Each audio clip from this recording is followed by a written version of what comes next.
Elijah is the prophet of God to the people of Israel, but in the season that he is the prophet of God right now, there is an evil king and queen named Ahab and Jezebel.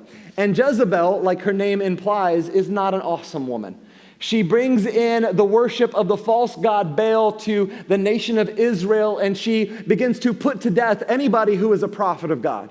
And so the prophets of God go into hiding, and a man named Obadiah is hiding 100 prophets of God.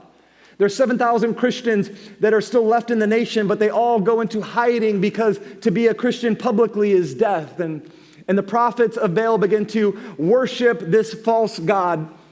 And at some point, God sends Elijah to go and try to get the nation to make a decision if they're going to worship the God of their forefathers, if they're going to worship the one true God, if they're going to worship this false god named Baal. So Elijah goes up and he tells them, let's put on a spectacle to see whose God is the real God. We're going to put an offering on an altar, and whosever God brings fire from heaven that consumes the offering, let that be the true God. And so the prophets of Baal put their offering on an altar, and they begin to dance and sing and call to Baal. The Bible tells us that they do this all day long. And all day they begin to call to the false god Baal to consume this offering with fire from heaven, and he's not moving. And it's hilarious if you read in 1 Kings chapter 18, Elijah begins to mock and ridicule them. He tells them, maybe your God's on vacation. Maybe your God's on the toilet. Maybe your God's busy. Your God doesn't seem to be listening to you. And he's teasing them and mocking them. Why? Because he has confidence that his God will show up. He knows that they serve a false God and I serve the real God. And so he has no fear that at any point their God is going to consume the offering, but he knows that when it's his time, that his God will consume the offering. And when he steps up to the plate, he tells them, I want you to make it harder for God to move. Pour water on top of the offering that's supposed to be consumed with fire. Do everything that you can to make it impossible for God to move, because whenever you make it hard for God to move, that's when God's power is demonstrated greater. And they pour water on top of the offering, and he calls down fire from heaven. The Bible tells us that fire comes down, consumes the entire offering to where there is nothing left at all. Elijah turns to the prophets of Baal and immediately has them put to death, kills all the prophets of Baal. And in this moment, Elijah is believing that God has won a great victory. And from this point forward, the nation will turn back to God. Revival is going to come to this nation. That Ahab and Jezebel will repent and turn back to God. That I will be a hero. That everything will be different. Have you ever in your life experienced a moment of breakthrough, experienced a moment of progress, experienced a miracle, and believed that in this moment that God showed up and God moved, and everything from here on out is going to be better? You ever been there before? Everything, God healed me, God provided, God made a way, and everything from here on out is going to be smooth sailing. Why? Because God showed up right now. He sent the fire, he consumed the offering. God did what he said he was going to do, and I know that I will never struggle again. This is what Elijah found himself perhaps believing in 1 Kings chapter 18.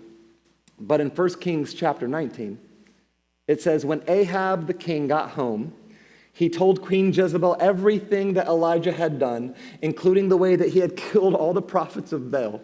So Jezebel sent this message to Elijah: may the gods strike me and even kill me by this time tomorrow if I have not killed you the way that you killed them. And it says this in verse 3. I want you to hear this. This is the same Elijah that called down fire from heaven, that had the confidence to put to death the prophets of Baal, that had the confidence and the boldness to pour water on top of an offering because he knew that God would show up and God would not leave him empty-handed. In verse 3 it says, and Elijah was afraid and fled for his life. And he went to Beersheba, a town in Judah, and he left his servant there. What was he afraid of? This was a God that just showed up when her gods failed. She said, may the gods kill me if I don't kill you. What gods? The ones that didn't show up? The ones who you had your prophets do performances for from day to night, and they cut themselves to try and get their God's attention, and he didn't show up then? You think I'm afraid of your God now? I wasn't afraid of your God when I was standing on the mountain surrounded by 400 prophets of Baal. You think I'm afraid of your gods now, that your God is going to help you kill me? Your God couldn't even help your prophets consume a tiny offering, but you stand in your castle issuing your empty threats. But who are you? My God is greater, and no weapon formed against me shall prosper. You would think that would be his mentality. But no. It says he was afraid by her empty threats, and he left. How many of you guys, you see God move, but all it takes is an empty threat from the enemy. All it takes is a little of this, and God. And Elijah does the exact same thing. And it says he's afraid and he runs. He runs away. How you respond when you experience setbacks, betrayal, and failures says a lot about your faith in the God that you claim to serve. How do you respond when you experience those setbacks, those betrayals, those failures? How do you respond when God shows up and God does a miracle, but then tomorrow is a different day? What do you do when Sunday is miraculous and Tuesday is from hell? What do you do when God opens up one door and you come to the next one and it slams shut? Elijah responded with fear. You know what fear does? Fear produces flight. Fear causes us to run. When you are afraid, you will run. That's why the Bible says that God has not given us a spirit of fear, but a power, love, and a sound mind. Because if I have power, I have love, and I have a sound mind, I know who my God is, and I know he'll deliver me, and I'm not going anywhere. Because the spirit of fear that's in me is not from God. If you're in here today and you're filled with fear, it's not from God, it's from hell. And fear produces flight. And the enemy wants you to run away from the same mountaintop that you just saw a victory on. He doesn't want to experience another defeat like he did with the prophets of Baal. So he's going to try and get you to be afraid and be shaken so that you will run away from the things that God has called you to do. And Elijah was afraid. And because of that, he ran for his life. And we see the juxtaposition between his boldness in chapter 18 and his terror in chapter 19. Can I tell you that for many of us, that's what our story looks like. There are seasons of our life where we have confidence in God and we are bold for him in our proclamation of the gospel. And then there's seasons of our life where something happens and we get afraid or we get wounded or we get depressed or we get discouraged or we get offended and we run. And it changes our posture. That's not why you're here to run. You're here to plant your feet and to stand strong and say that God has called me for such a time as this. And it tells us that he went to another city and he leaves his servant there. He leaves his servant there. And in verse 4 it says, and I want you, if you guys have your Bibles, I want you to underline some key words. If you have physical Bibles, open them up, underline these key words. And in verse 4 it says, he went on alone. Somebody say alone. Underline it in your Bible. Into the wilderness. Somebody say wilderness. Traveling all day. Somebody say all day. And he sat down under a solitary broom tree. Somebody say solitary tree. Solitary tree. And he, listen to this, underline this, prayed that he might die. He prayed that he might die. Anybody ever pray one of those prayers before? Take me now, Lord. I've had enough, Lord. He said, take my life, for I am no better than my ancestors who have already died. That's not good, Elijah. How did he find himself in this situation? See, the first thing that he did shows you what's going to come next. It says he left his servant in the city before he went out alone into the wilderness. Can I tell you this morning that you should not be walking through this Christian life leaving people behind you? There's so many Christians, we treat ourselves like free agents. We leave people behind. And anytime we're about to go and do something that we know we should not do and go somewhere we know we should not go, we disconnect from Christian community and from accountability because we know that if I want to go off into the wilderness and feel sorry for myself and I got somebody that loves me standing right by me, then every step that I take towards the wilderness, my voice of accountability and my voice of encouragement next to me is saying that's not where God's called you to go. Don't believe that. Don't go there. Don't choose that. Don't believe that. Don't grab onto that. Can I encourage you this morning? Do not leave behind the people that God has placed in your life. God has them there for a reason so that you don't go off the reservation and go back into the wilderness and go back into the things that God has called you out of. You need to keep yourself planted in community. You need to know other brothers and sisters in Christ. You need to have people in your life that you talk to, people that know you, people that have the ability to tell you when you're being an idiot and when you need to grow up and when you need to act mature and when you need to stop babying yourself, that tell you to get up and to follow God. Don't leave behind the people that God has placed in your life, because there is no life for you wandering in the wilderness. Come on. Am I preaching to anybody in this room today? There is no life for you wandering in the wilderness. And the people that God has placed in your life as accountability know that for you. Notice that when you don't have people in your life that provide accountability, you walk by mountains of red flags.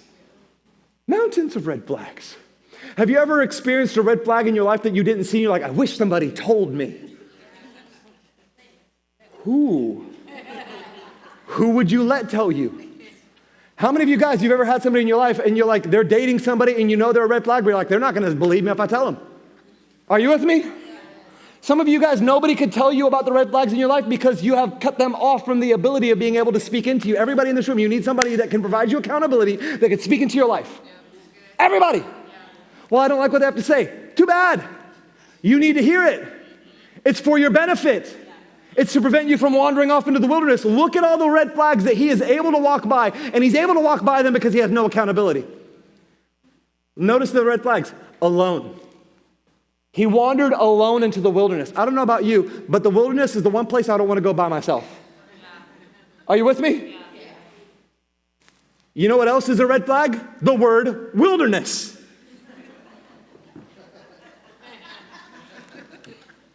Why are you going into the wilderness? Have you ever known somebody that's like, I'm going to the wilderness? Hey, it's the summer. I'm going on vacation. Where are you going? The wilderness. Are you okay? You don't go into the wilderness. That's a red flag. Not only did he go into the wilderness, it said he walked into the wilderness all day. He didn't just take a couple steps into the wilderness. He didn't just wander into the wilderness long enough to be like, this is a bad idea, I'm going back. He is walking in the direction of the wilderness all day long. Some of you guys, you've been heading in the wrong direction for so long, it's going to take you forever to get back where God called you. Are you with me? You are standing in a hole, digging a hole, and every shovelful is one shovelful deeper into the hole that God never called you to live in. And you're going all day in the wrong direction, and you need somebody in your life that's going to say, hey, number one, you're alone. Number two, that's the wilderness. Number three, you spent a long enough time feeling sorry for yourself. You spent way too long feeling bitter. You've been spending way too long being isolated, and it's time for you to turn this ship around and get back to where God is calling you to. And then it says he finds himself sitting under a solitary tree. How many of you guys know that trees don't go in the wilderness? So he's walking all day until he finds something that's going to give him relief from the environment that he chose for himself. Some of you guys, you're wandering into the wilderness and you're looking for a little bit of shade in the place that you picked. And he climbs under the one tree to find shade under the one tree when the place that he was in had a plethora of trees. There were gardens where he's from. Have you heard of the Garden of Gethsemane? That's there. There's trees, there's life, there's rivers, there's lakes, there's all this. But he goes into the wilderness and finds a solitary tree so that he can get comfortable in the shade of the wilderness. And some of you guys, you are looking for comfort in the shade of wilderness. You're looking for a relationship that will just keep the sun off of you, but keep you in the crisis that you are walking into. The other people have said, hey, don't go there. That's not good for you. But I found shade and I'm comfortable enough. I'm safe enough. Am I talking to anybody in this room this morning? He finds a solitary tree. There's no other trees. Can I tell you, when you go out into the wilderness, you start taking anything that will give you shade. You start accepting things that you would never accept before. This tree doesn't look healthy. Well, I'm in the wilderness. Guess I better take it. This relationship doesn't look healthy. Well, I'm in the wilderness. I guess I better take it. Is this somebody I want to spend the rest of my life with? Well, I'm 38 years old. I guess I better take it. I'm walking through your row. You might want to pull your feet back. I don't want to step on them. It's funny how the direction we choose influences our experiences, isn't it? The direction that we choose influences our experience. You want to have a wilderness experience? Choose the direction of the wilderness. Are you with me? You want to go to the beach? You head in the direction of the ocean. Am I right? Anybody in here, you want to go to the beach and you start heading north? You're not going to find it. The direction that you head in dictates your experience. He was headed away from the land that God had called him to and back into the land that God has called his ancestors out of. If you go back a few books of the Bible earlier into the book of Exodus, his ancestors were wandering around in the wilderness for 40 years.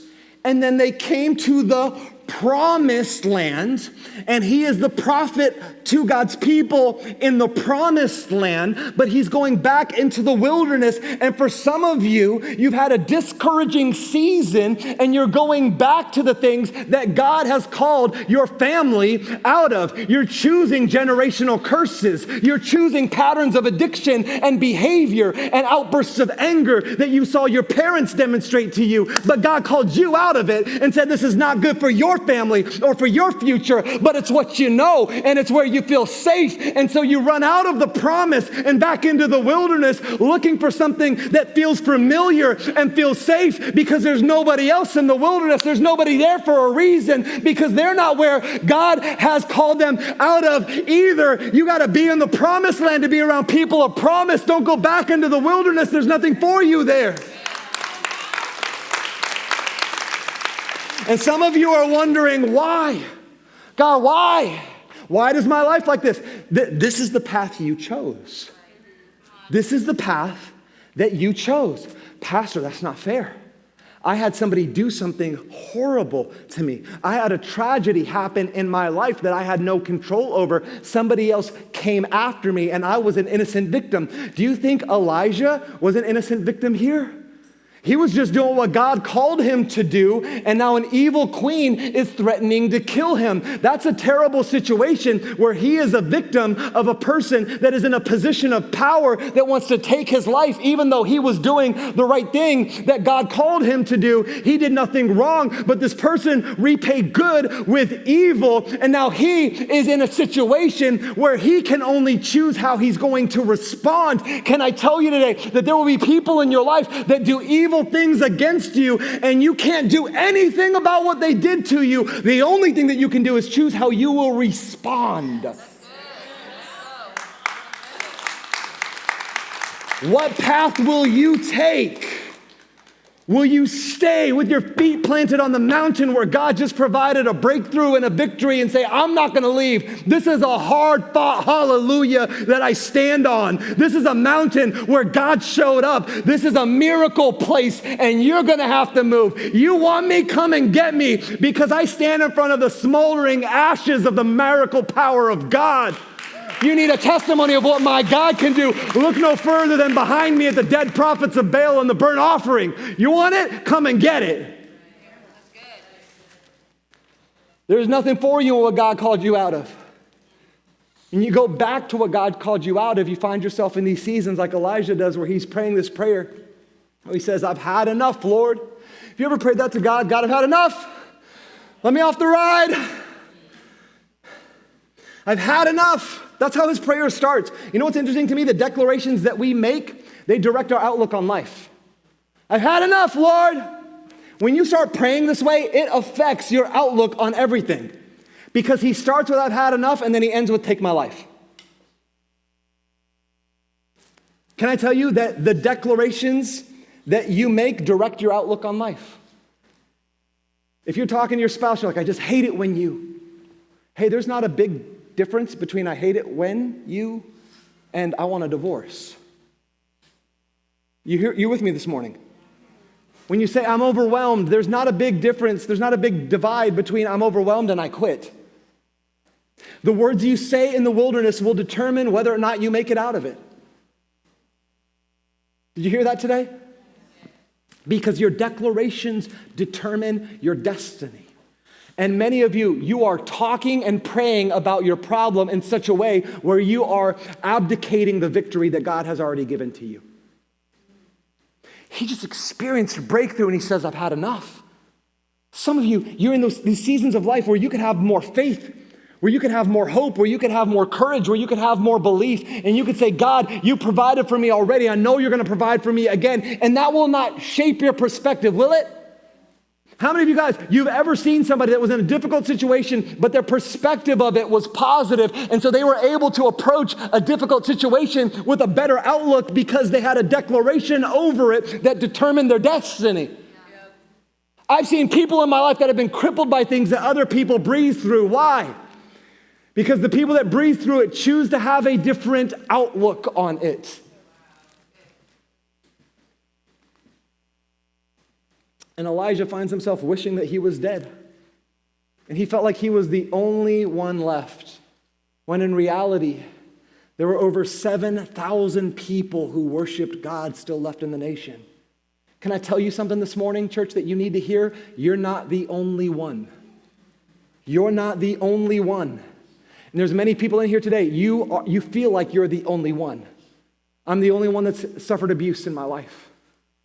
I'm the only one that's been rejected in my life. I'm the only one that's been abandoned in my life. I'm the only one who had the upbringing that I had. I'm the only one that was an orphan. I'm the only one that wasn't chosen. I'm the only one. Can I tell you, you're not the only one? But when you isolate yourself, your perception of reality is shaped by solitude. When I don't have anybody else around me, then my perception of everything around me is shaped by solitude. And if I spend my time alone, I will believe that I'm alone. If I have people in my life that I leave behind me, I can convince myself that nobody loves me. If I won't allow other people to provide accountability to me, if I won't allow other people to provide community for me, I will convince myself that I'm alone. And there's a lot of people in the church that think that they're alone, that think that they're the only one. And can I tell you today, you can get into church community. You can surround yourself with friends. You can get to know somebody in the chair next to you. You can build a relationship. You can ask people to pray for you. You can share your testimony. And I promise you'll be surprised when you share your testimony and you realize that there are other people who pop their heads up and say, wait, I thought I was the only one that went through that. No, I've been through it too. Now we can learn from each other and we can help each other. Why? Because I thought I'm the only one, but there's 7,000 others who still worship the God that I worship. That is the truth. You believe you're alone because you've allowed yourself to be alone, but you don't have to be alone. At any point, Elijah could have went back and picked up his servant who he knew was still in his camp. But he allowed himself to be alone so that he could believe that he was alone. Some of you, you are creating self-fulfilling prophecies in your own life where you are pushing everybody away and then saying, I'm rejected. Are you with me? Is this real talk this morning? Some of you guys, you are creating self-fulfilling prophecies in your own life where you are believing that you're worthless and then claiming that you're worthless and then looking at other people that treat you as worthless and be like, why do they treat me this way? You teach people how to treat you. Yeah, that's right. And I've been in church long enough to see patterns in people. I see people that come in, they're planted in the house of God, they're doing good, they're experiencing those mountaintop moments, and then they experience a setback, they experience a defeat, they experience a humbling or a failure or a mistake. And then what do? Well, I see it happen all the time. They're coming to church every single Sunday. They're serving on a team. They're giving. They're doing all of this. And then what happens? Something doesn't go well.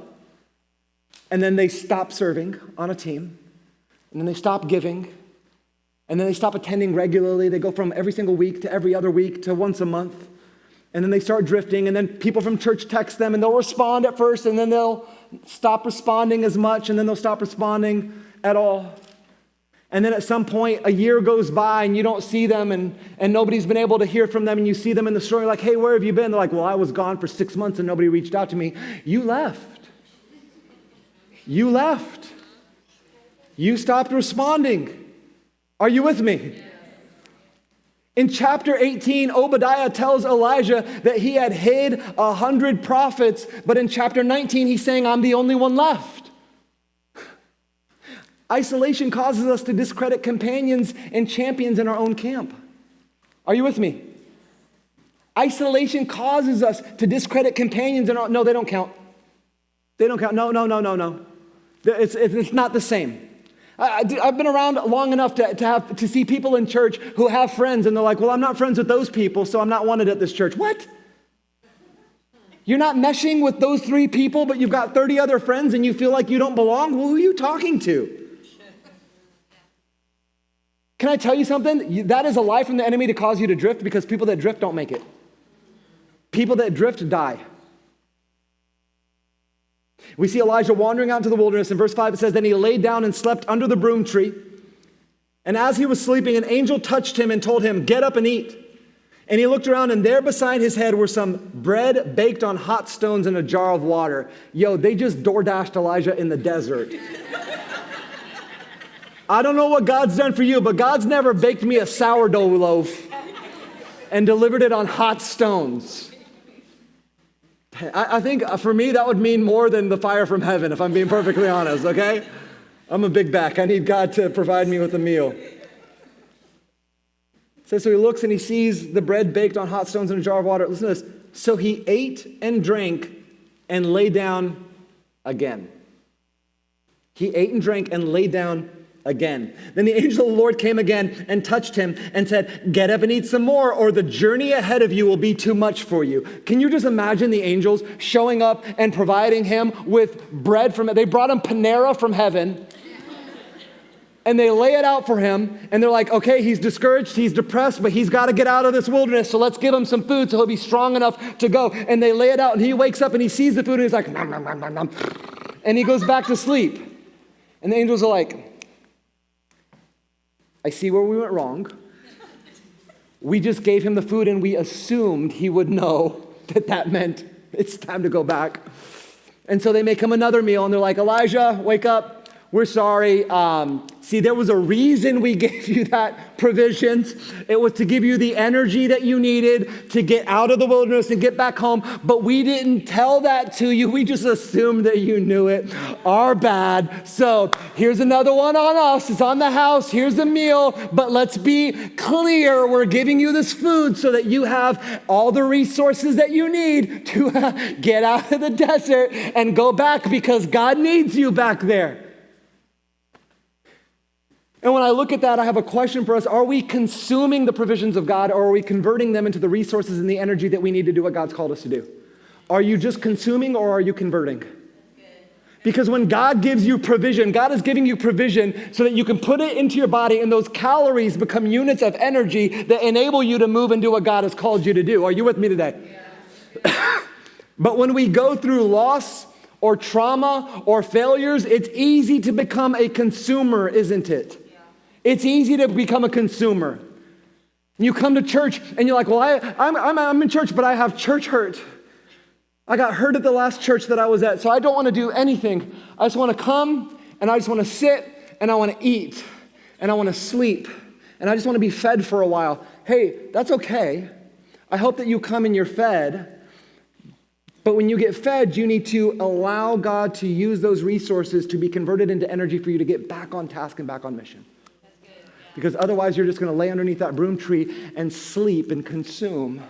And can I tell you, at some point you have to say, okay, I went through a bad season, it stunk, but you know what? God provided me with a place where I'm fed again. I wasn't fed back there, but now I'm here and I'm getting fed. And while I'm getting fed, I have to allow that resource to become units of energy for me to be able to move forward, because I cannot live in a place of hurt and sleep under this tree when God has called me to stand on mountains where fire falls from heaven and consumes offering. Are you with me today?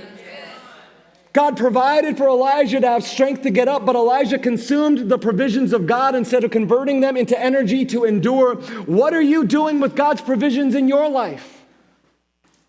What are you doing when God shows up and God provides something that you've been praying for your whole life? Maybe you grew up in a place where you didn't have somebody that could speak into your life, and now you have a mentor, but you're taking them for granted. That's a resource. You have somebody that will answer the phone when you call, and you never had that. And there were seasons of your life where you prayed, God, give me somebody that's got wisdom that can help me. and then God provides that person for you, and you never take advantage of them. Some of you guys, you've prayed to be in the financial position that you're currently in, and you climb to the top of the financial pyramid that you've been trying to build your entire life, and you're finally there, and you're like, there, oh, thank God I'm there. I'm not paycheck to paycheck anymore, but you're not being generous. And God's like, hey, I provided you this and brought you out of that season so that you could be generous, and I blessed you, and now you're not choosing to do anything with what I gave you. You're just spending more. Are you with me? Am I talking to anybody in this room this morning? Yes. So he gets up from the broom tree. He listens to the angels. This is for your journey. And he says, okay. And he eats it and he gets up and he starts to move. But he moves deeper into the wilderness. And in verse 9 it says, there he came to a cave where he spent the night. But the Lord said to him, what are you doing here, Elijah? In other words, is the cave a part of your commute or is it your camp? Why are you in that cave, Elijah? What are you doing here, Elijah? Why are you here? Can I tell you, a cave is not a bad place to be if you need some shade for a moment on your journey, but it's a bad place to be if you want to live. Am I telling you this morning? I'm telling the truth today. It says he spent the night. You know, this is one of those instances in the Bible where the English translation does not do it justice. Because when we look at the word spent the night, when we see spent the night, what does that mean? Spent the night, you know? Some of you guys, you're not old like me. You're like at that point where you can go spend the night at a friend's house. I don't do that anymore. I used to couch surf a lot in my 20s, you know? Now I'm like, my back doesn't heal the way that it used to. I need a bed, thank you very much. But when we see spent the night, it's like, oh, I'm going to go spend the night at my brother's house. And it's like, I'm going to go there for the night, and then tomorrow, I'm going to go back home. You know what the original language in the Hebrew, the word that it uses is wayalin, which means to stop, to stay permanently, or to be obstinate. So he's not spending the night. He's living there. He's not spending the night. He's moving in. Have you ever had somebody that you invited to your house to spend the night and they got a little too comfortable? Okay. We need to talk after church. There's a story there. He moves in. He's in the cave and he's buying furniture. He's bringing an interior decorator into the cave. Being like, I think some Venetian plaster would look good on this wall here. He's hanging up pictures on the cave wall. He's not planning on leaving anytime soon. If he was planning on leaving anytime soon, God wouldn't have showed up. But God shows up and like, hey, what are you doing? Why are you decorating the cave? What's going on, Elijah? You know, the first negative observation that God made about man is that it's not good that man should be alone. You can reflect in the cave, but you can't live in one. You were not created to live life alone. Do you realize that this morning, church?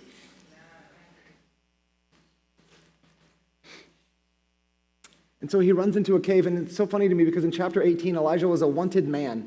He was just as wanted in chapter 18 as he was in chapter 19. Do you realize that? Jezebel wanted him dead in chapter 18. But he came out of hiding for a confrontation with the prophets of Baal, while Obadiah hid 100 of the other prophets of the Lord. Okay? So in this season where the darkness is the darkest, God's lights are hiding. Do you see that this morning? That we can all get into these seasons where things get difficult for us, and so we put that light under a basket when God wants it to be up on a lampstand so that it can shine brightly. All the other prophets of God are hiding. 100 of them are hiding. Elijah's hiding, but he comes out of hiding for a confrontation with the prophets of Baal, because when a nation is in crisis, the people of God cannot be in quarantine. When we hide in a cave, the gospel is silenced, and the only one that's doing any preaching is Jezebel. And I don't know about you, but I don't want Jezebel to be the only one with a microphone in our culture. Are you with me today? Because right now, our culture is filled with a lot of voices of Jezebels. Our culture is filled with a lot of voices of prophets of Baal. There are people that are screaming messages to our children that are antithetical to the gospel of Jesus Christ. And when we are silent and when we are quiet, they give them a microphone and they cause us to go into a cave and go into hiding. And can I tell you that God is calling each and every one of you to get out from under a basket and to get up on a lampstand and shine brightly the gospel of Jesus Christ. Do not allow Jezebel to be the only voice in our culture. Because right now she's preaching as loud as she possibly can, and our nation needs Jesus. Are you with me? Our nation needs more of God. Can I call you to this remembrance today that our nation, our country, our people, they need the gospel of Jesus Christ more today than they ever have before. Do not allow Jezebel to be the only voice in our culture, because Satan will use cave confrontations to quiet your calling. Satan will do everything he can to get you into the cave, get all the other Christians into a cave too. Oh, it's too crazy out there. You're going to get canceled if you preach the gospel.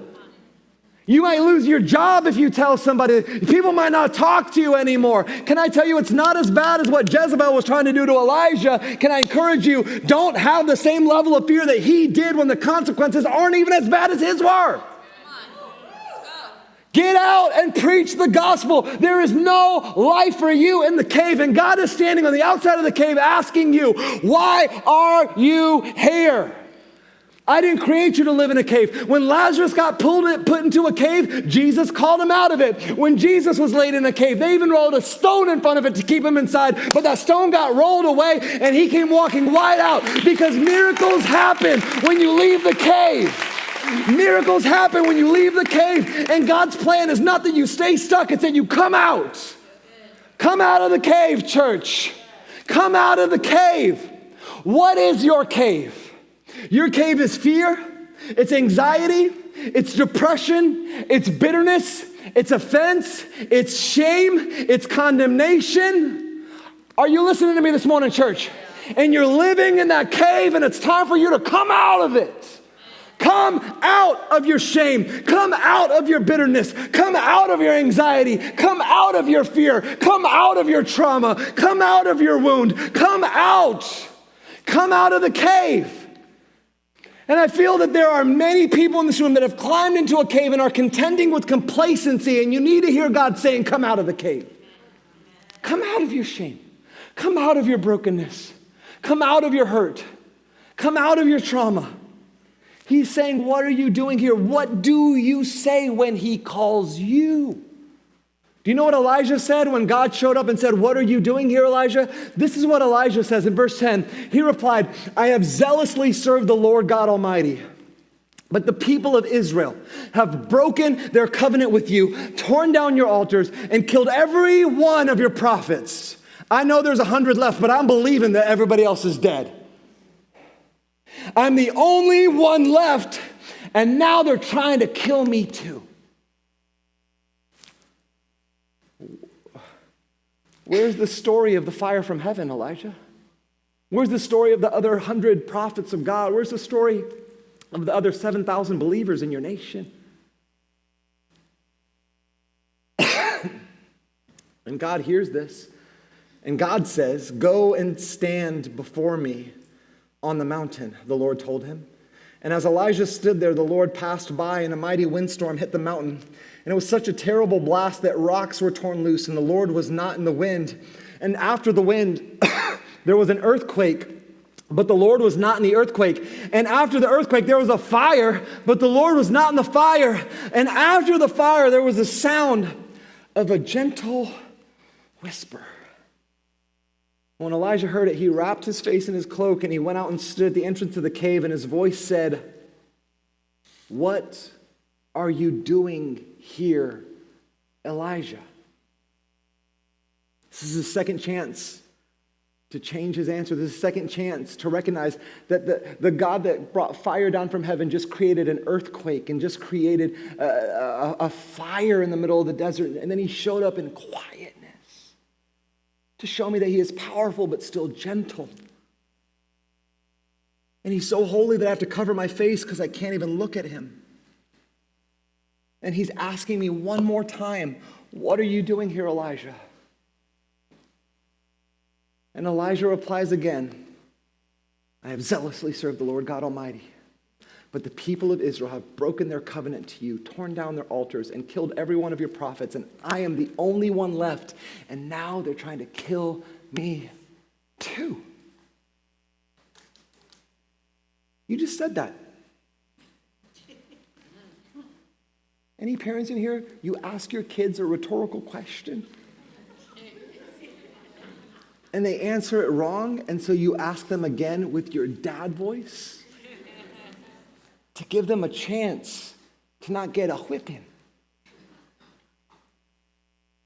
God asks Elijah the same question twice, and Elijah answers it the exact same way each time, word for word.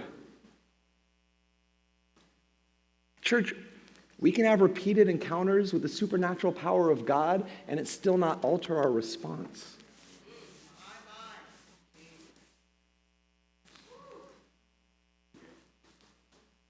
God can talk to you.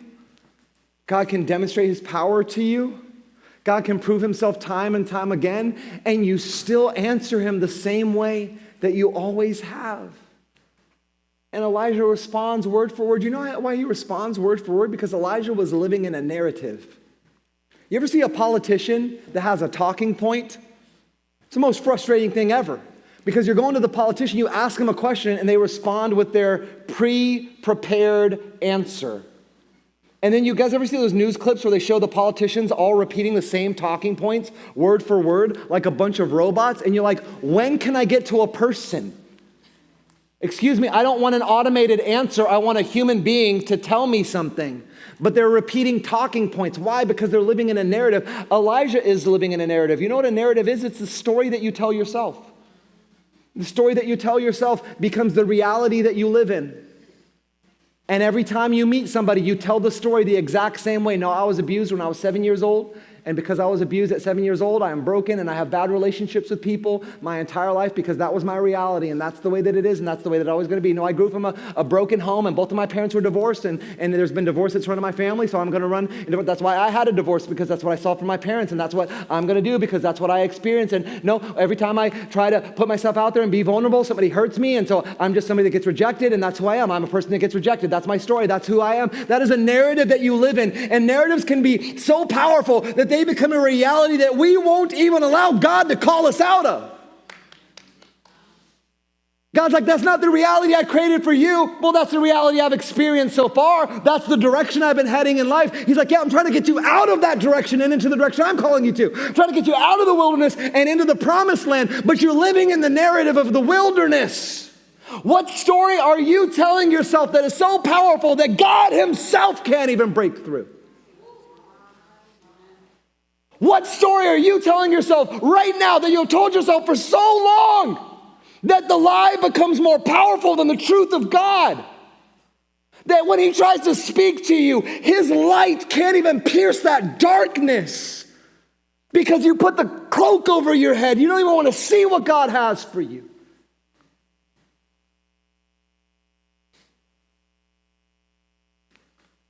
Now, many scholars believe that this is the exact same cave that, if you're familiar with the book of Exodus, Moses goes into a cave and he asks God to show himself to him, and God passes by the cave and he puts his hand over it. Many scholars believe this is the exact same cave that Moses stood in when God passed by him. And it tells me that we can have completely different experiences with caves. Moses went into a cave so that he could experience the glory of God. Elijah went into a cave so he could hide from the presence of God. And God can use caves to get us to be still long enough to hear his voice, and we may need a moment of healing or a season of silence or a chance to quiet out the noise so we can focus on just him, but the presence of God exists outside of the cave, and you've got to come out to experience it. So don't waste your cave experience. It can be where you lean into God or you lean into your fear, where you fixate on the presence of the Father or the presence of your enemies. And the God that sent fire from heaven is greater than the queen who issues threats from a palace. God will reveal himself to us. God will speak to us, but will it change us? How many times have you sat there knowing that what you're doing is not what God has called you to? How many times have you sat there with a pornographic image on your screen, overcome with shame because you know that that's not the gutter that God created you to sink into? You can hear conviction calling, but will it actually change you? Because for many of us, we find ourselves in these cave moments and we will make any excuse that we possibly can to stay stuck. We'll tell ourselves any story that gives us permission to stay planted and to stay obstinate in the cave that God is trying to call us out of. Well, Pastor, this is all I know. This is all I've ever been. Pastor, I'm not like you. I wasn't brought up in a Christian home. No. I don't have the right ethnic background. No. I'm an immigrant here. No, we're poor. No, we're broke. No, we're paycheck to paycheck. No, I don't want to do that anymore. I don't want to get hurt again. I don't want to I don't want to be vulnerable anymore. And you make any excuse that you possibly can to stay exactly where you always have been. What happens when we plant ourselves there and not even the voice of God is something that we allow to get through to us? We see in verse 15, it says, then the Lord told him, fine, go back the same way you came, travel to the wilderness of Damascus, and when you arrive there, anoint Hazael, the son of Aram, then anoint Jehu, the grandson of Nimshi, to be the king of Israel. And then anoint Elisha, son of Shaphat, in the town of Abel-Meholah, to replace you as my prophet. And anyone who escapes from Hazael will be killed by Jehu, and those who escape Jehu will be killed by Elisha. In other words, there will come a day when all of your enemies will be defeated. He says this in verse 18, yet I will preserve the 7,000 others in Israel who have never bowed down to Baal or kissed him. He's telling him, if you're not going to move, if you're not going to leave the cave, if you're going to choose this as your path, then there is a point where God turns you over to your desires. Are you with me this morning? That there's a point, like some of us, we sing those songs like, the overwhelming, never-ending, reckless love of God. He chases me down, fights till I'm found, leaves the 99. There's a point where you tell God no. And you tell God no. And you tell God no, where God says, okay. And God becomes the father in the story of the prodigal son who sits and waits for you to come back home. And if you choose to never come back home, then you just never come back home. Are you with me? So God looks at Elijah and he says, fine. If you don't want to be my prophet, then I need you to find somebody who will. I'm going to pick another king. And they're going to put my enemies to the sword. And I'm going to pick another prophet. And he's going to proclaim my message. But I want you to know, before you leave, all of your enemies will be defeated. And you keep on saying you're alone. So let me state for the record that there are 7,000 other people besides you. You're not the only one who have never bowed down to Baal or kissed him. So you act like you're the only one that struggles. You act like you're the only one that worries. You act like you're the only one that's seen the troubles that you've seen. But let me remind you that there are other people and they haven't given up yet. Do you want to be the one that does? And it's in this moment that God tells him, fine, get up, go train your successor. And if you know much about scripture, then Elijah goes and finds Elisha, and Elisha gets a double portion blessing. And so he does double the amount of miracles that Elijah did in his lifetime. What would Elijah's life have looked like if he had come out of the cave and continued to live and lead in crisis? What would his ministry have looked like? How many more miracles could Elisha have done if he had a double portion blessing of Elijah and Elijah stayed in the game longer? How many more breakthroughs were left on the table? How many more people needed to experience freedom? And the presence of God outside of the cave doesn't change the response of the man inside the cave. If you won't allow the presence of God to change your response, can I tell you something? God will call another. Let it never be said of my life that I was so obstinate that God had to find a replacement for me. Where God has to come to me and say, hey, it's time for you to go and find somebody else to be the pastor of Momentum Church. You need to go hire somebody else because you're being too much of a baby right now. I don't want that to be said of my life. Do you want that to be said of yours? You have a purpose, you have a calling, you have a destiny, you have a commission. There are people that God has called you to reach. There's something that God has called you to accomplish. Let it never be said of your life that you had to go out prematurely and find somebody else to carry the torch for you. God reminds Elijah that his enemies will be defeated and his saints will be preserved, but Elijah couldn't be a part of the plan because the comfort of the cave cemented him in complacency. Are you cemented in complacency? So this morning as we come to a close, I want to remind you that maybe your cave is fear. Maybe it's depression, maybe it's offense, maybe it's addiction, disappointment, comfort. Whatever your cave is, God isn't asking you to stay there until you feel better. He's asking the same question of you that he asked Elijah. What are you doing here? Not because he doesn't know where you are, but because he knows that this isn't where he called you to live. There are people to love, there's gifts to steward, and there's purpose still ahead of you. And the cave may explain where you've been, but it doesn't get to decide what you're doing. So today, hear the voice of God calling you out of the cave and into everything that he created you to be. You spent enough time in the wilderness. You spent enough time under the tree. You spent enough time in isolation. You spent enough time alone and in the cave. And that's not why you're here. God is calling you out of it. Out of your solitude, out of your loneliness, out of your guilt, out of your shame. How will you respond this morning?